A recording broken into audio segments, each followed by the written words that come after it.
So it's a pretty rare entities, at least that are around the knee joint. So what we do is, what I like to do with all of you is to share some of my experiences in dealing with these patients in surgical oncology.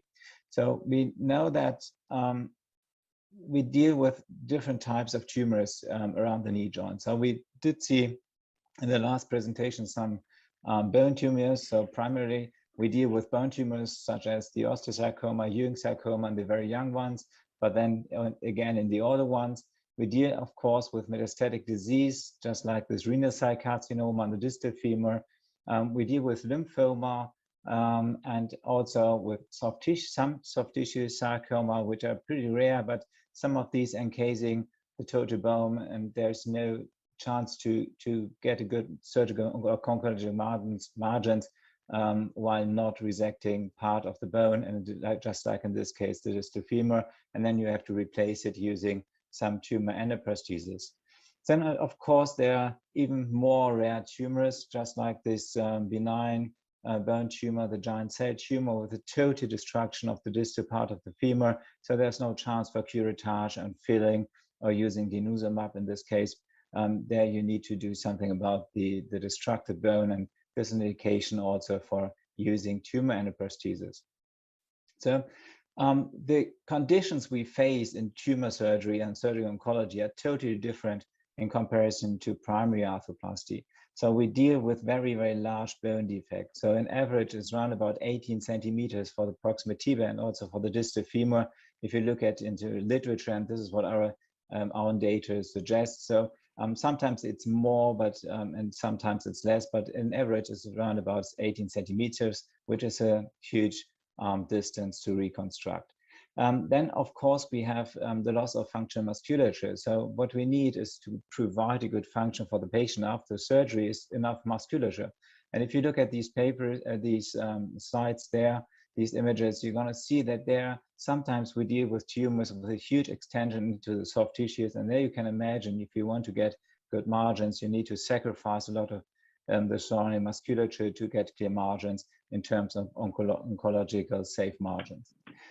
We have absolutely, and this is absolutely different to normal arthroplasty, we deal mostly with oncological patients. So they receive additional radiotherapy locally, for example, in Ewing sarcomas, where we do it most oftenly. And of course, you deal with patients that are treated with systemic chemotherapy. And these are both factors which influence our results in terms of function but also in complications negatively, and which are the most important factors in terms of wound healing delays, wound healing complications, and infections. So other preconditions are we deal with patients of every age group. So we start with a very young one, so around about 5 years of age. I think this is a good age to think about using endoprosthetic replacements. And also we deal with very old ones, which are sick, which have comorbidities, and they are not doing that good as in primary arthroplasty, at least most of them. We have in the very young ones, very small anatomy, just like in this case. You're going to see this is just round about a layer of soft tissues of 1.3 centimeters around the bone, around the tumor. You can imagine if you use normal conventional implants with these huge volumes, then it's very difficult to reconstruct the bone defect, but also to cover the implant, which is decisive for a good function and reducing the complication rates. And they need to last long. So if you treat a patient with the age of 6, 10, 12, even 20 years, around about 70 to 80% survive their disease. And then the implant needs to last centuries or at least decades. And this is something that we have to keep in mind if we deal with these patients. So just some examples for a distal femur replacement. We already saw this image. It's a late solitary metastasis of a renal cell carcinoma in a 75-year-old patient. So in these cases, we tend to do a wide resection because there are several studies showing that they might profit in terms of overall survival if you do a resection in the late metastasis in this disease. So after biopsy, and which confirmed the histology, we did a wide resection and put in this tumor endoprosthesis. And as you can see, I tend to use, in around about 85 to 90%, I'm going to use cementless stem fixation, because I think this is more easy. It saves some time during surgery, but also in case of revision, it's more easy to handle if there is a non-cemented stem in comparison to a cemented stem. And the results I'm going to show you later are pretty good also. So if you, second case, it's a Ewing sarcoma, which is becoming a little bit more difficult. This is a pathological fracture. You can see this MRI there with a huge soft tissue expansion. It's contaminated hematoma, and we need to do something about that. So this patient received pre-op neoadjuvant treatment. We put him in a plaster, and good luck, had a good response. So there was a huge tumor shrinking during neoadjuvant chemotherapy, and so some consolidation of the bone. He was doing fine, so we didn't do any fixation. We just put him in a plaster, and he did so well during the first courses of chemotherapy. And this was something we decided then to try to salvage his leg. We need to sacrifice the knee joint because there was a huge tumor expansion distally, but we were able to save the hip joint, and the patient was doing fine. But obviously, these patients need neoadjuvant, or at least they need chemotherapy, but they also need local radiotherapy to control the tumor and at least the local recurrence. But this worsens, of course, our results. However, results on distal femur are not too bad. So for us Germans, we still have some good winters and have snow in the winter time, despite global warming. And so the patients need to do some sports, and in winter times I like to do some skiing. Obviously, it's not that all patients do that good like this patient, but I always like to present this video because some of them are doing quite good. So come to the proximal part of the tibia, to the proximal tibia tumors. So this is a bit more difficult. So this distal femur replacement, mostly you have some good soft tissue coverage. In the proximal part of the tibia, you just can feel your chin bone. There's nothing on top of it, just skin and some subcutaneous fat tissue. So it's more easy to cover these implants. And this is an example of a 13-year-old girl with a telangiectatic osteosarcoma. She had a contraction of the knee joint, so I didn't get a better imaging. However, she received neoadjuvant treatment. She responded well to treatment, and then we decided to resect the bone and reconstruct it with this tumor endoprosthesis, and again with a non-cemented technique. So what makes it a bit more difficult is that you need to cover the implant, particularly ventrally, because otherwise you won't get an infection in close to 100% of these patients. We tend to use the gastroflap in these cases also. We just saw it with Dr. Freitas presented some of his cases.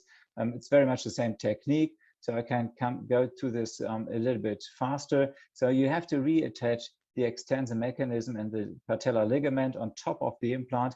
And we use either one Trivira tube, or last couple of years, I tend to use some resorbable mesh, which works quite nicely also. And then you get a good biomechanical link between the implant and the extensor mechanism to get some active extension left. And then you just cover the implant with the gastroflap, you close the wound, and then you close the skin.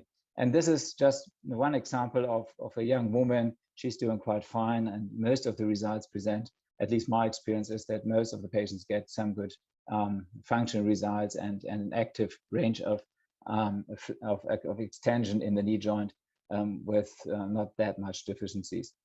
So another thing is where it's getting even more complicated is intra-articular tumors.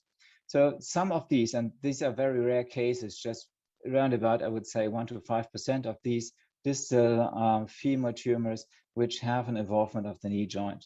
And when there is obviously tumor within the knee joint capsule, you need to make the decision whether you do an amputation in these cases, or you try to get the tumor out, including the knee joint, to keep it closed during the surgery, and then do a reconstruction of the knee joint.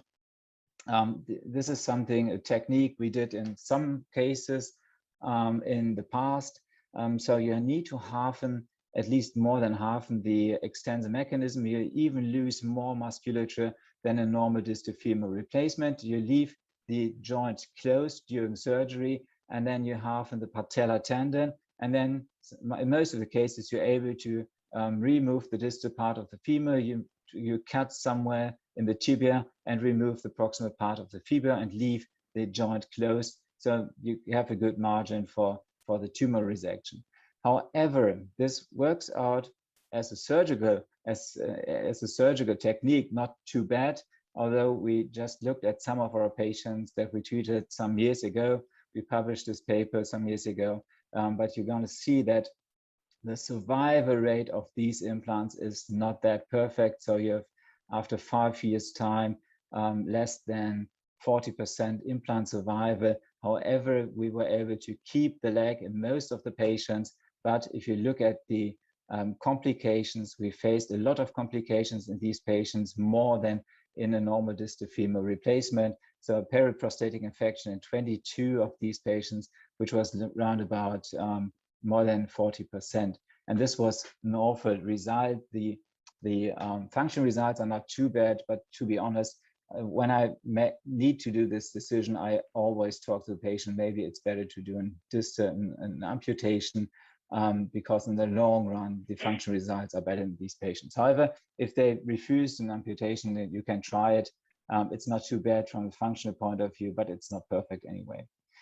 So another point is what I just mentioned before is we deal with infants, we deal with a growing skeleton. And if you have distal femur or proximal tibial tumor, in most of the cases, you need to sacrifice at least one physis.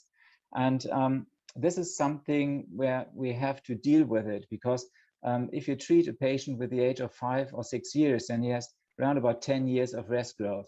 And you have a growth of around about 2 centimeters around the knee joint every year.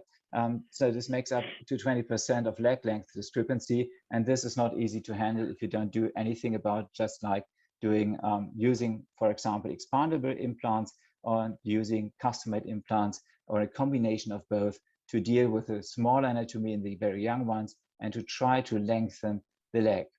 This is something, as I told before, I would just recommend for patients below the age of 5, with the age of 5 or older, and below the age of 5, for example, for young 1-year-old boy, I wouldn't go for an endoprosthetic replacement, because you would face too many revision surgeries during the course of skeletal maturity.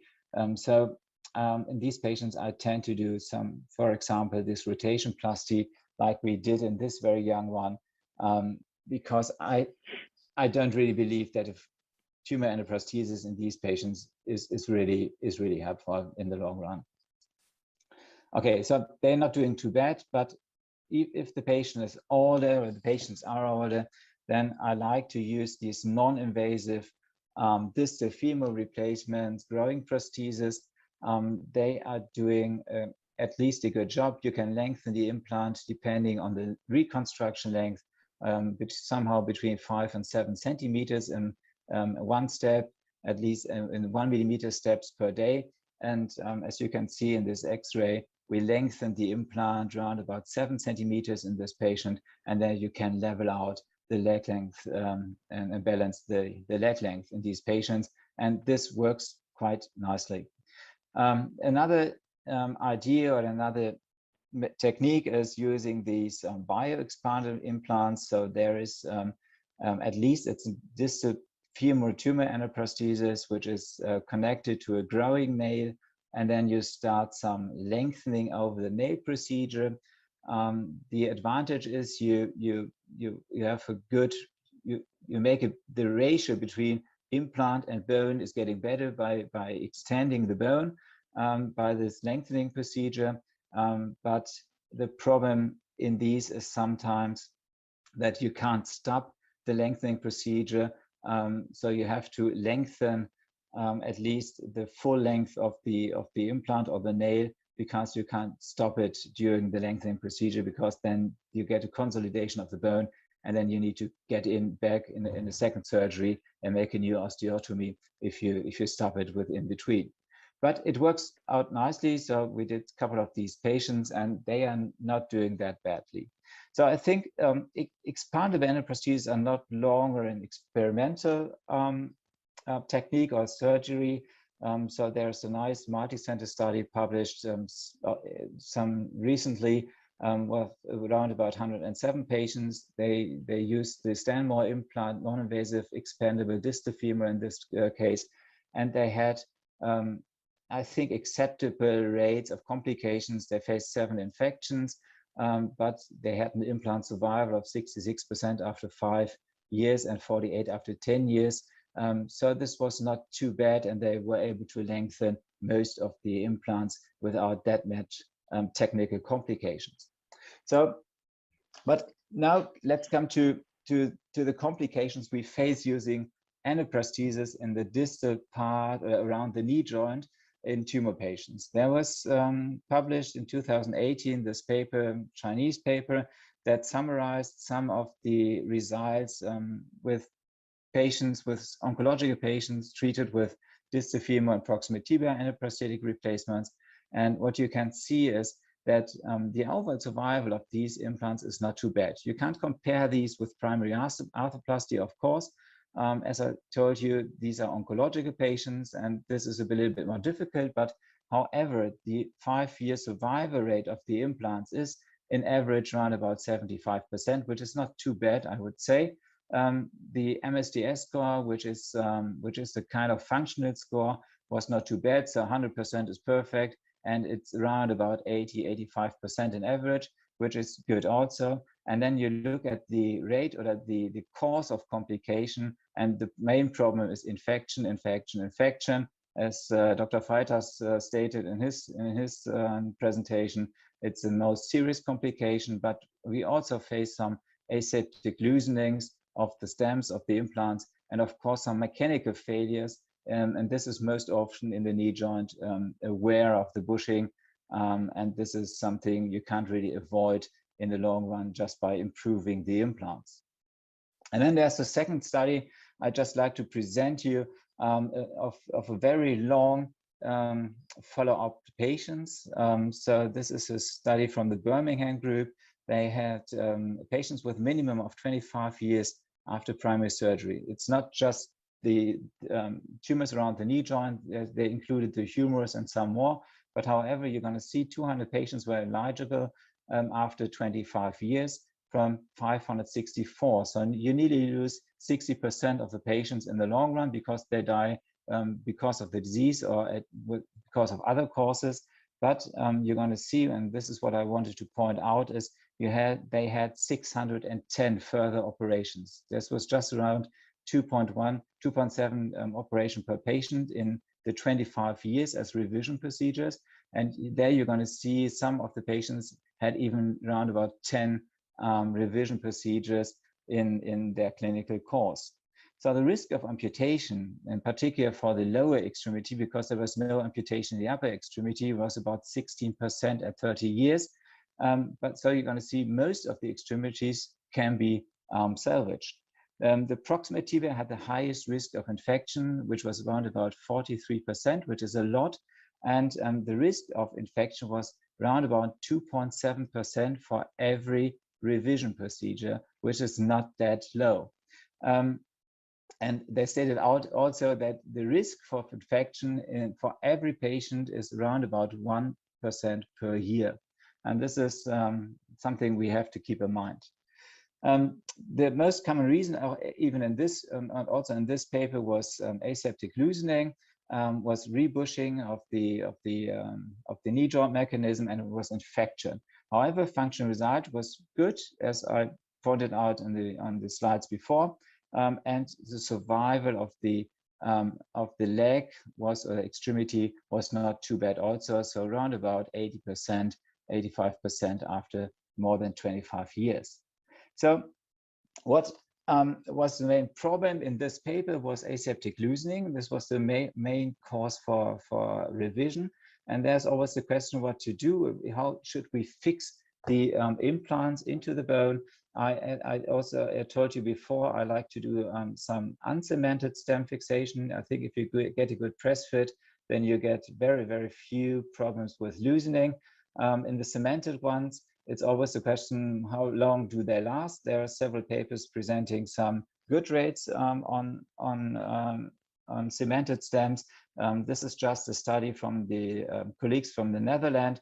They showed that using proximal tibial and distal femur in the prosthesis, the patients with a cemented stem did far better in terms of not facing the complication of aseptic loosening, and the cemented ones were not that good as the cementless fixation. So this is something I would say I don't think it's too bad. So it's my impression also. But of course, there are some changes in the prosthetic designs over the last couple of years, and even for the ones they like to use cemented stems, there are new implants with this hydroxyapatite collar, which seem to be beneficial in terms of reducing the risk of aseptic loosening. It's around about 7% in these studies.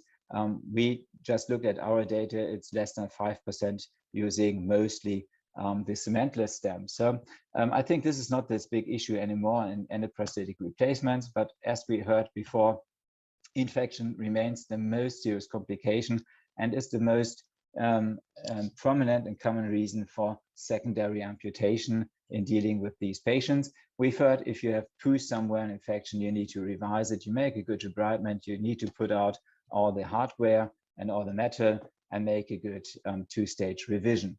So we published these data and we did some research on the silver coating before in the last couple of years. We published this data in for patients with proximate tibial replacements. These were around about 100 patients, although just 56 patients were in the silver group, so in the treatment group.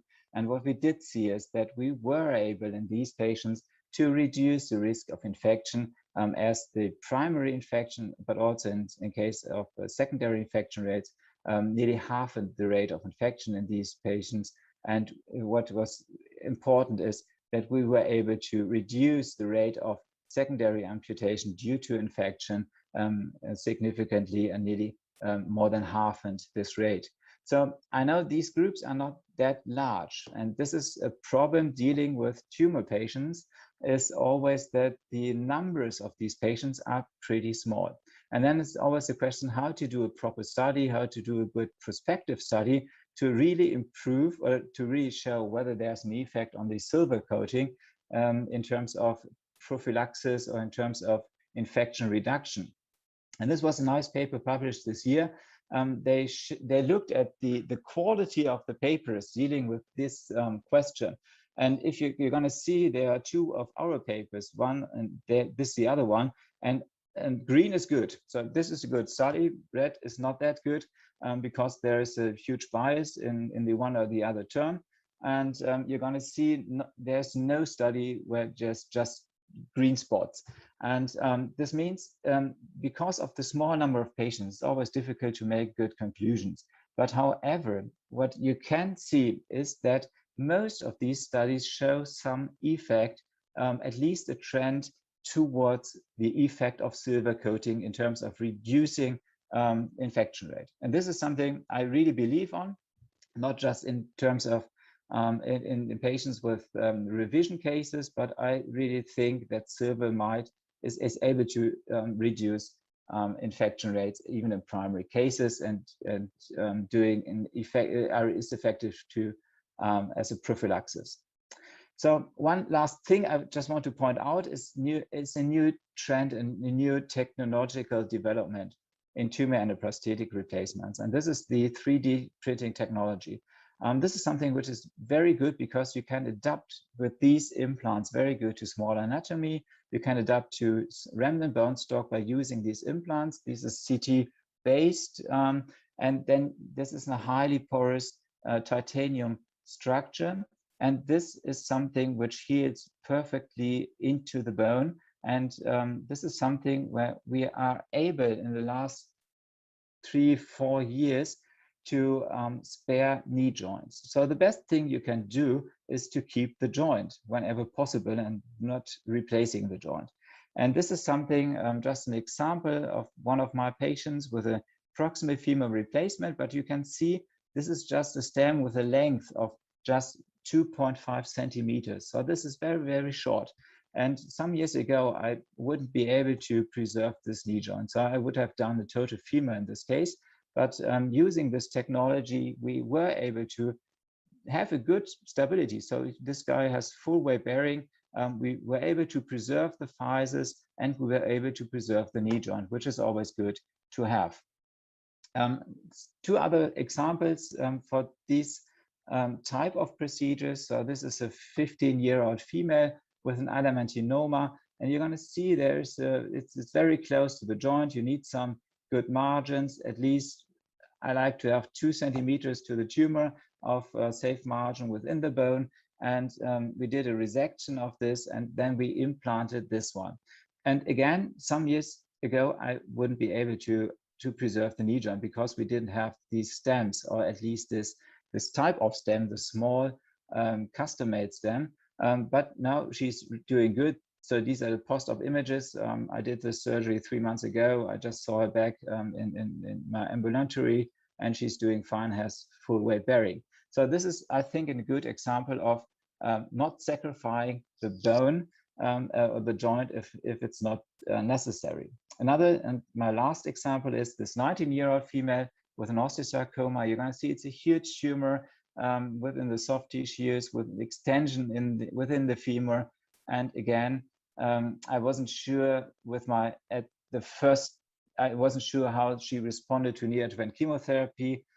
We did a resection. I just wanted to confirm that I have clear margins before I do a good reconstruction, because otherwise, if the margins were contaminated, we had to discuss about an amputation.